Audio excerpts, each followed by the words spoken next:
pertaining to the general credibility of the prosecution's witnesses is the way in which they were recruited. In my opening remarks a couple of days ago, I talked about the general fairness of pursuing charges brought by a prosecutor who was formerly a representative for more than 100 victims of Mr. Duterte's alleged crimes. I also talked about a recorded telephone conversation in which one of the participants bragged about acting as President Marcos Jr.'s silent partner for channeling witnesses to the ICC. Apparently, I raised the presidential spokesperson's hackles considerably. So let me quote a bit more so that I can assure her that my cognitive faculties, which she doubted, are in fact intact. And this is what this covertly recorded individual, who I'm forbidden from naming, said. "They cooperate through me, since I don't hold a position," redacted. "But we are able to do it. So what? What happened here is an ICC investigator will give me a list of witnesses, documents they need to bolster the case against Duterte. Then I provide it. I give it to the different agencies so it can be approved. There are witnesses who need a pardon. I get the authority from the president, and they are granted a pardon. Basically, like that, it becomes a priority mission of the government. I don't think I've disclosed here, Madam President, any working methodology of the Office of the Prosecutor. P2's account is therefore pure, unadulterated hearsay. More significantly, it diverges from P26's version on fundamental points. The year of the incident, 2014 and not 2013. The number of victims, 2 rather than 3. The identity of the perpetrators.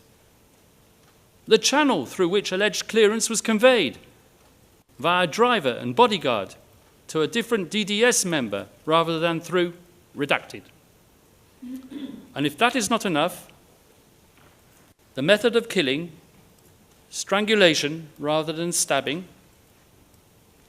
These aren't minor inconsistencies. They concern the core factual matrix.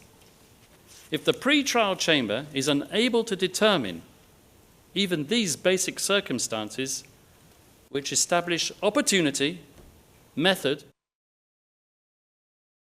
come to ask myself another question concerning the nature of a common plan theory which applies equally to its subjective requirements.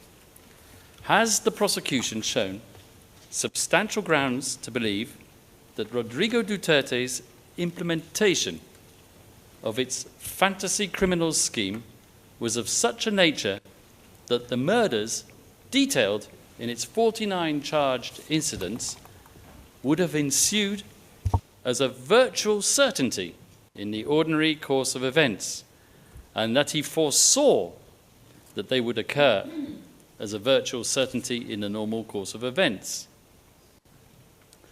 Let us take a moment so that I can assure you that these wonderful words, virtual certainty, actually do exist in the court's case precedent and are not a fiction of my own. If you will, please display the first of 2 citations from the Abdul Rahman, otherwise known as the Ali Kushaib trial judgment from 2025. First of all, paragraph 795. While the common plan between individuals need not be specifically directed at the commission of a crime, it must nevertheless involve a critical element of criminality, meaning that in the context of the specificities of the case, it was virtually certain that the implementation of the common plan would lead to the commission of crimes. We can have a look at paragraph 706, and it talks about the general knowledge requirements, which I am sure Your Honours are very familiar with. So, with respect to the question whether the common plan entailed the occurrence of murders as a virtual certainty, the answer is an emphatic and resounding no. First of all, let us recall what the prosecution defines as the former president's list of high-value targets, what the media calls the kill list, and what one of Mr. Edward Jeremy's quoted witnesses referred to as the dead list.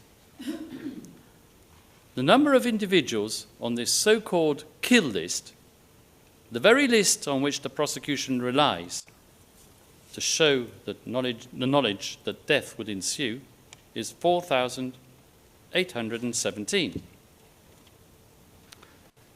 Those who are actually neutralized dwarfs in comparison and stands at 248. So, assuming that neutralized actually means killed, which it does not, then there is no virtual certainty attributable to Rodrigo Duterte that death would ensue from this kill list.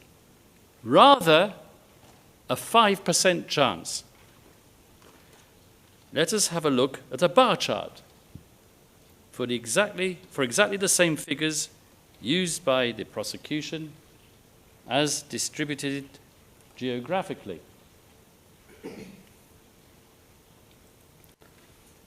I now turn to the issue of control, as it did or did not manifest itself in the crime base.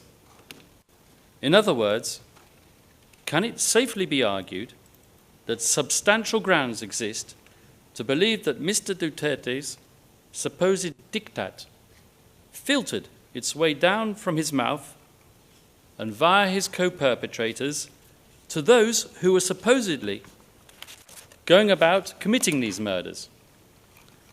How has the prosecution shown the concept of automatic compliance, or even virtually automatic compliance, so essential to its pyramidal structure?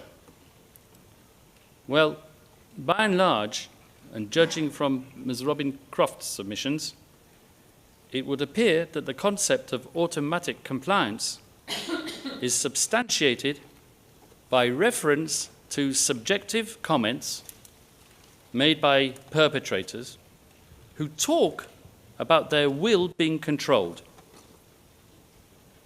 For example, transcript, page 37, line 7 onwards.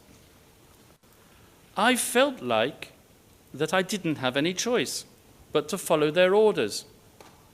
It wasn't possible not to obey his commands. Another example. Transcript, page 38, line 17. Co-perpetrators controlled the will of the physical perpetrators. End quote. According to the prosecution, members of the Davao Death Squad had to seek clearance from Mr. Duterte to conduct killings in Davao City.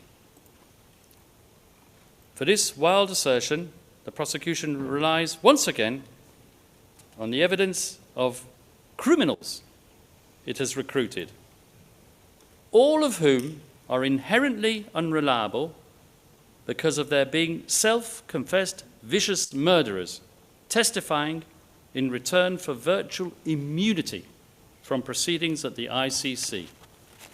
We shall analyse the testimonies emanating from these individuals in detail later in my submissions. Now, I can see Mr. Nichols scribbling away there, but I shall be referring to what are called statements of limited use.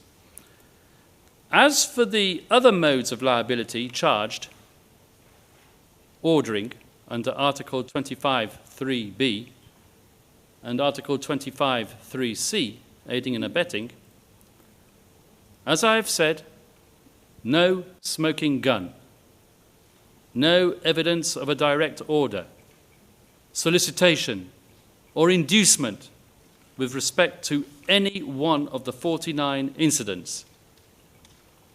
No documentary record exists of a presidential order. So how could these orders have been transmitted for the purposes of Article 25(3)(b)?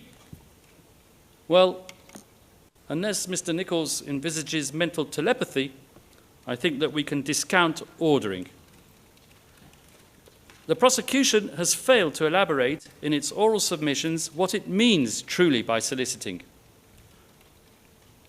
If it means the ambiguous public speeches, then it is difficult to reconcile the frequent exhortations to self-defense with soliciting, unless, of course, you accept that Mr. Duterte super craftily inserted these exonerating comments into his speeches in order to craft himself a defense when the day of reckoning would come.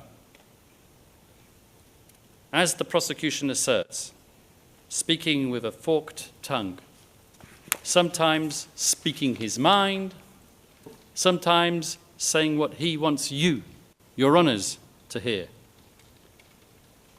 Furthermore, generalized statements, months before specific incidents, do not establish causation or instruction.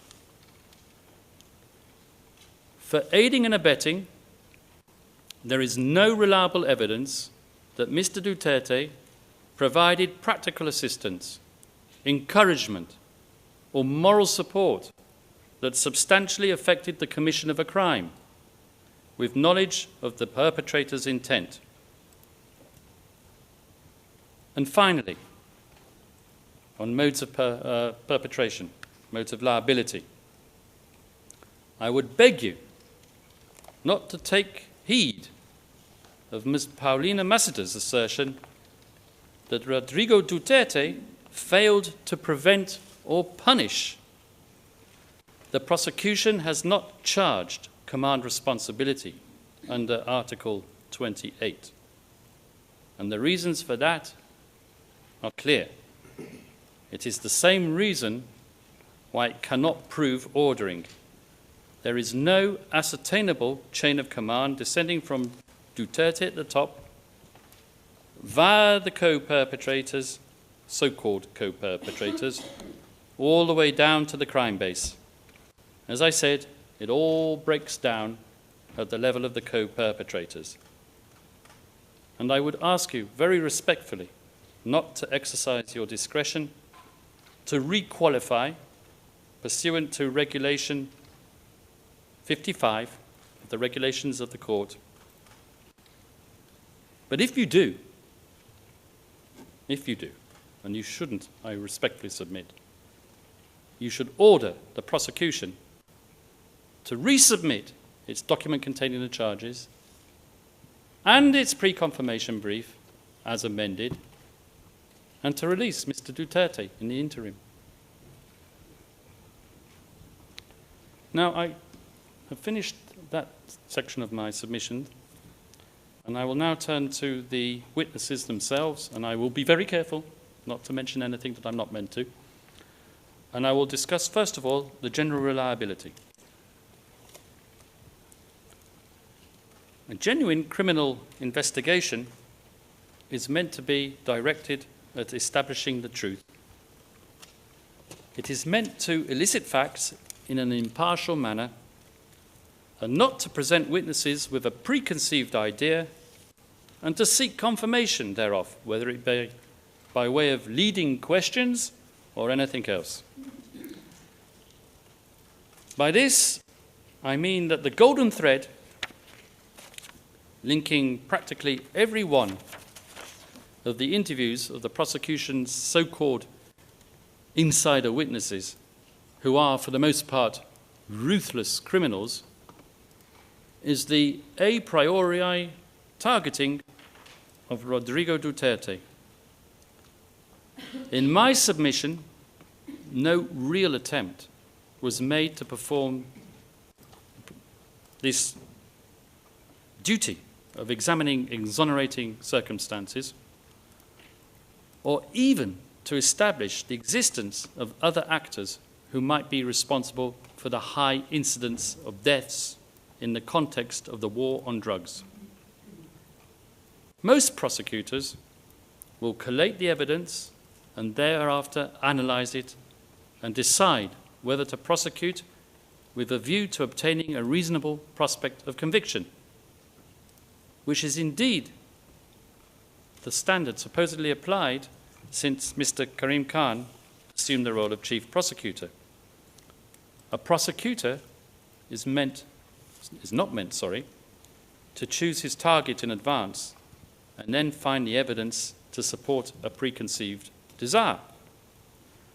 Now, I'm not going to engage upon a wholesale forensic analysis of the credibility of each and every witness. I am long enough in the tooth to appreciate that issues of credibility and weight are not normally litigated at confirmation, but are left to trial. This case, however, is unique. And as I have said, the prosecution's star witnesses are self-confessed murderers. And most of their statements were taken by the prosecution's investigators with the assurance of limited use, namely that anything self-incriminating would not be used against them in proceedings at the ICC. Although Mr. Nichols will undoubtedly tell you that these agreements of limited use are not to be understood as the grant of immunity from prosecution, for all intents and purposes, they are. And I am prepared to wager that we will not see even one, not one, of these incriminating witnesses in the dock at this court, nor in the dock at any court anywhere in the world, after they have been rehoused and given protection at considerable expense to the state parties funding this court. I do not think that I would be alone either in believing that there is something morally repugnant or even questionable from a public policy standpoint to shield not only one, but a number of murderers from prosecution at the ICC just in an attempt to nail Rodrigo Duterte. Indeed, in many common law jurisdictions, the use of a self-avowed murderer to convict an alleged murderer would normally entail vetting and scrutiny of the highest order. Those words, if I'm not mistaken, come from the Crown Prosecution Service's instruction manual. Public source. In fact, I would suggest that it would normally only be approved, firstly, when it is considered of more value to have a suspected person as a witness than as a possible accused. Secondly, whether obtaining the conviction of an alleged murderer is more important than the release of a self-confessed murderer. And finally, whether it is likely that a conviction could be obtained without the cooperation of the self-confessed murderer, or a number of them. Even after this vetting process, most courts in common law jurisdictions require an evidentiary supplement before relying on the sole testimony of a cooperating criminal witness, or what is otherwise called an accomplice witness. Such an evidentiary supplement in legal parlance is called corroboration, and rules exist governing what may be deemed suitable corroboration. I'm pretty sure that these considerations were never considered by the prosecution, for one very simple reason. At least two of the most prominent accomplice witnesses were offered up to the prosecution on a silver platter. and I cannot say by who in open session. Neither the Rome Statute nor its accompanying texts regulate the way statements of limited use are employed. I would like the pre-trial chamber to consider the way academics and the prosecution itself has qualified the implementation of limited use statements in the past.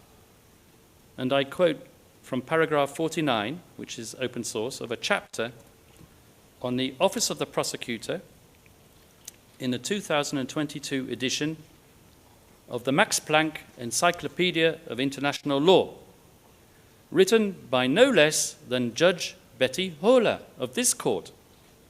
And I quote,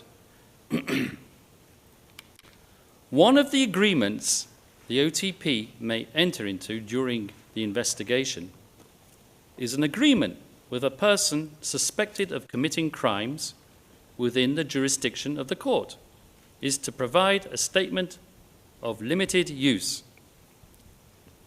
The idea is that the person provides the Office of the Prosecutor with an oral or written statement for the purpose of pursuing leads or developing additional information or evidence on the condition that the statement will not be used against the interviewed person except as stipulated in the agreement.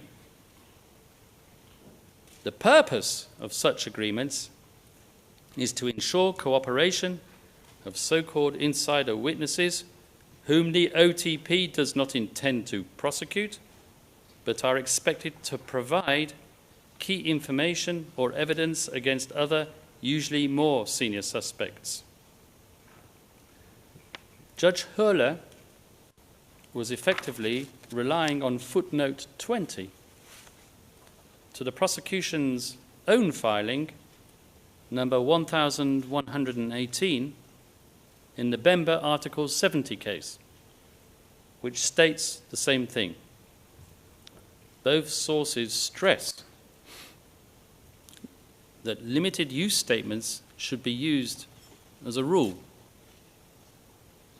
to pursue leads or to develop information, but not apparently, outright at any rate, to serve as the key and main testimony against a suspect.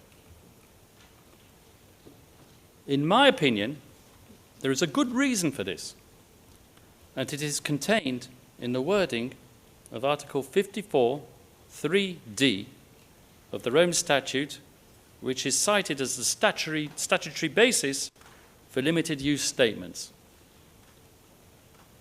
The prosecutor is entitled to enter into such agreements granting limited use on condition that the agreement would not be inconsistent with the statute.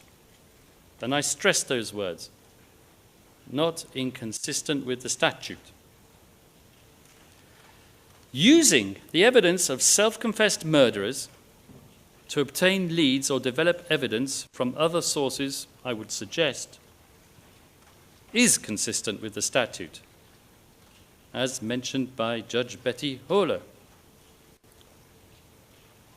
To give a get-out-of-jail card, however, to a whole bunch of murderers in order to fix liability to another, albeit pre-selected individual, also selected of murder, is, in my opinion, totally and wholly inconsistent with the object and purpose of the Rome Statute, which, according to its preamble, oft cited by the victims and the prosecution, is dedicated to the eradication of impunity. In my opinion, granting immunity to a murder suspect for core international crimes would be seen as undermining the object and purpose of the Rome Statute. Accordingly, I would ask the Chamber to find the statements of those witnesses afforded such limited use and to be of negligible evidentiary weight.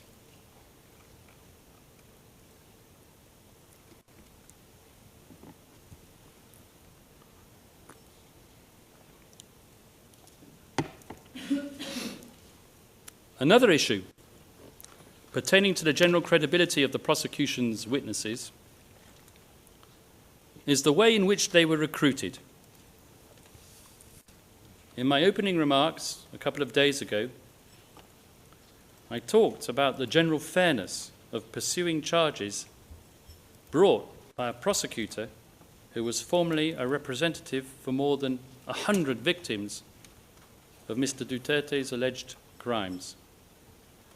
I also talked about a recorded telephone conversation in which one of the participants bragged about acting as President Marcos Jr.'s silent partner for channeling witnesses to the ICC.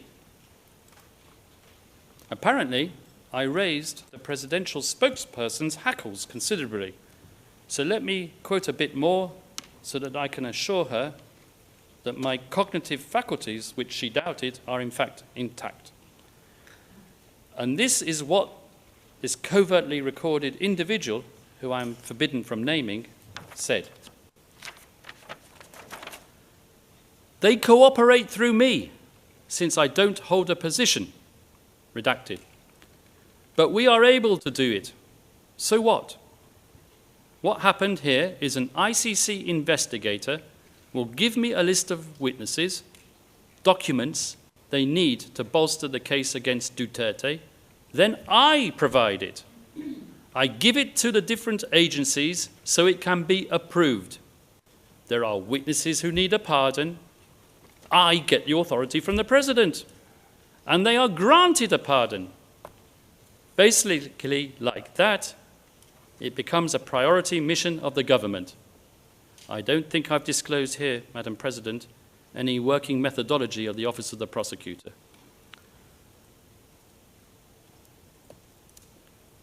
So now I turn to the incidents themselves, the 49 incidents. The prosecution invites you to view these incidents as the manifestation of a much larger pattern. To quote the prosecution's very words in filing number 330 at paragraph 5, the 49 incidents are a non-exhaustive list of examples of the conduct underlying the charges. Indeed, the prosecution speaks of thousands of victims in toto, data sets, and patterns of violence. Now, the defense does not deny that much drug-related violence did occur. It was occurring before Mr. Duterte assumed the reins of power and continued, as we have shown, by way of a sharp increase after he left office. But these grandiose visions of the prosecution are of no avail if the core criminality and incidents alleged in its document containing the charges are not made out. So the question before you is whether there are substantial grounds to believe, firstly, that each of these specific incidents were unlawful killings, namely deliberate acts of murder, and secondly, that they were knowingly committed to further the criminal objective of the so-called common plan or the state organizational policy with which it has been conflated, and finally, that they are indeed attributable to Mr. Duterte under a recognized mode of liability. Preempting a possible defense, always a good tactic for a prosecutor, unsure of the strength of his own case, there is a heavy reliance on expert analysis of data sets to argue that reported instances of self-defense were statistically improbable. Let me stress that it is the defense's view that if the contextual case depends on the scale of victims, namely thousands, as alleged by the prosecution, then establishing the evidentiary integrity of each charged incident is imperative. In other words, the defence firmly submits that the pre-trial chamber should not commit any one of the 49 incidents to trial unless it concludes that there are substantial grounds to believe that Mr. Duterte's criminal linkage and liability has been established for each one. When these 49 incidents are disaggregated and examined one by one, as the statute requires, we submit, what becomes apparent is not the cumulative strength, rather the recurrence of certain symptoms of inherent weakness in the evidence. These weaknesses fall into 6 broad categories.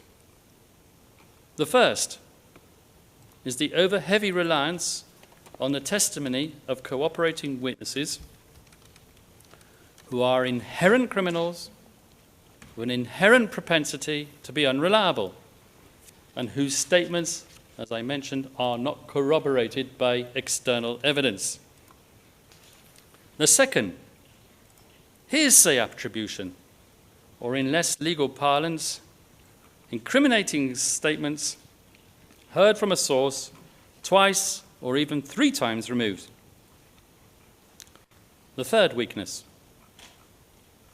which infects the evidence, is the fact that some of the victims are unidentified, making it virtually impossible for the defence to pursue its own lines of inquiry. This weakness affects at least 9 out of the 49 incidents. The fourth weakness, documentary records, such as police and forensic reports, are at variance with and are contradicted by testimony of a single prosecution witness. Fifth, the hoary old chestnut of conflicting statements emanating from 2 or more witnesses testifying to the same event, some contradicting one another, some contradicting even themselves. And finally, the 6th weakness being the repeated absence of any evidence to link the hitmen to our client, despite the prosecution's best efforts to chivvy such linkage out of them. The defence will now show how these identified weaknesses reduce below the substantial grounds threshold the evidence for these incidents in the 3 counts as they appear in the document containing the charges. Count 1, the alleged murders during the mayoral period. Count 2, alleged murders of HVTs, the high-value targets, during the presidential period. And count 3, barangay clearance operations also during the presidential period. So I shall start with count 1.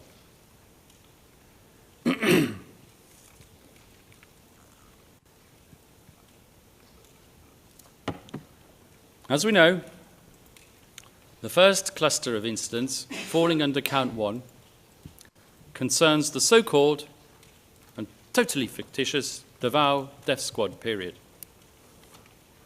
This concerns incidents 1 through 9 of the document containing the charges. The prosecution's attribution theory here is straightforward, that Rodrigo Duterte, as mayor, authorized killings through intermediaries.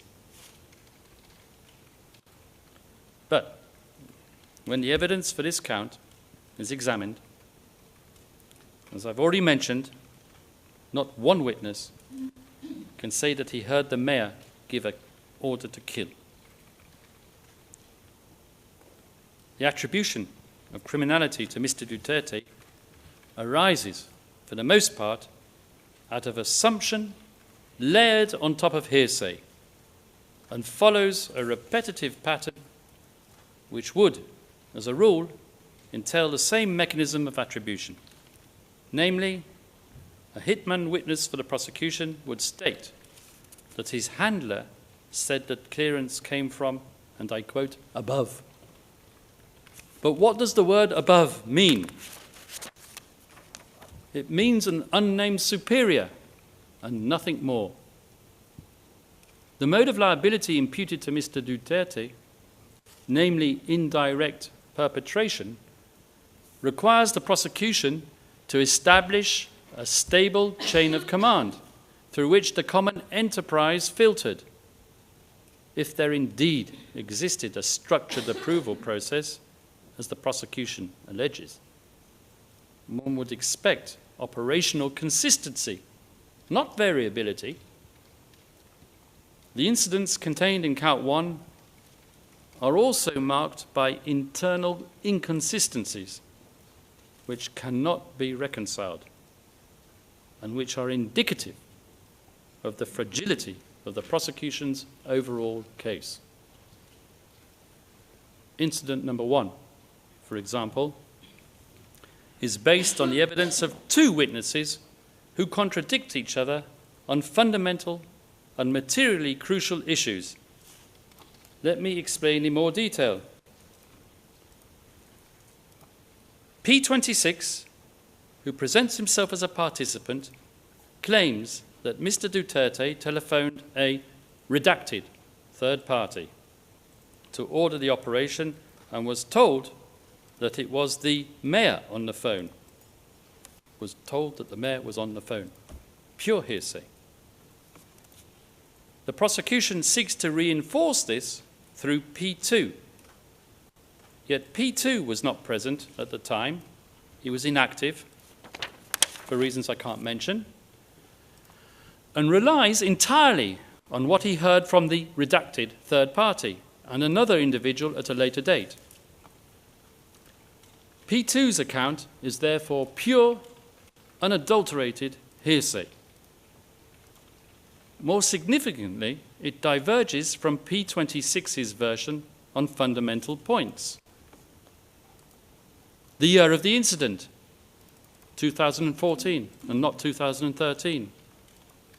The number of victims, 2 rather than 3.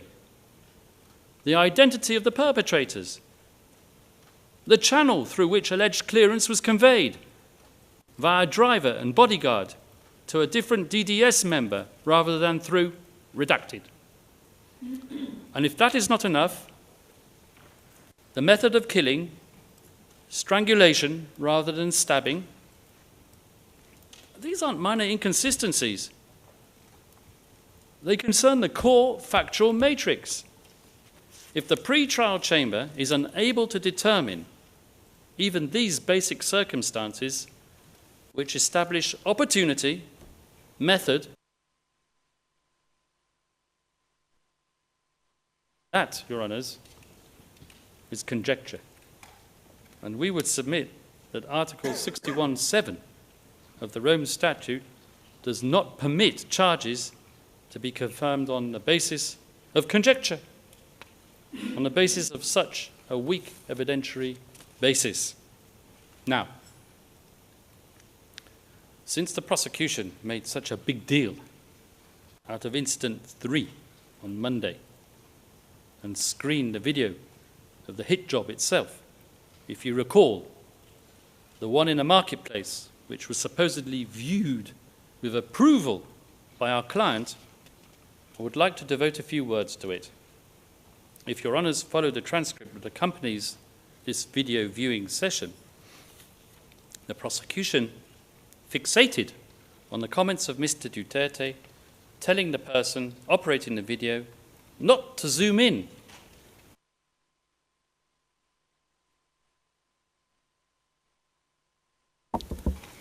Judge Motok, thank you, Mr. Kaufman. We've come to the end of today's hearing, the third day. The hearing shall resume tomorrow at 10 a.m. Thank you, parties and participants. I thank our interpreters, the registry, the technical staff, and all those who have allowed this. Yes, Mr. Nichols? I'm very sorry to interrupt, Your Honors, just at the end of the day, but I wonder if we could go into private session for 1 minute before you leave the bench. Oui, Mr. Nichols. Yes, Mr. Nichols.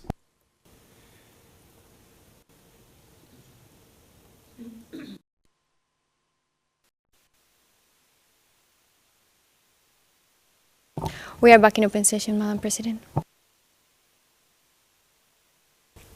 Donc, merci, j'étais en train de remercier Judge Motok, I was thanking the participants and parties, and then we had a few moments in private session, and now I would like to wish you a pleasant afternoon. We will see you all tomorrow, and once again I thank everyone, and this hearing is now adjourned. We will see one another tomorrow.